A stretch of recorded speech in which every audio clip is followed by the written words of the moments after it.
In this video, I will show you how to hide tagged posts on Instagram.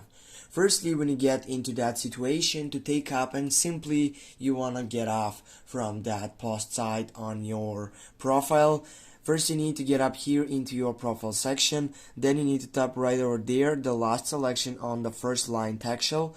Go on it. Go just here and then scroll down, take a look on that post in which you are tagged in, for example this one. And now if you want to simply hide that tag section, you need to tap on the three dots right here, and then you need to go on the second selection, tag options.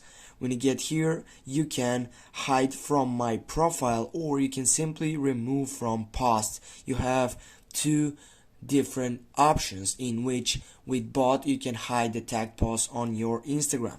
First, you can set remove me from post, and with this you're gonna automatically take off that tag section on this post.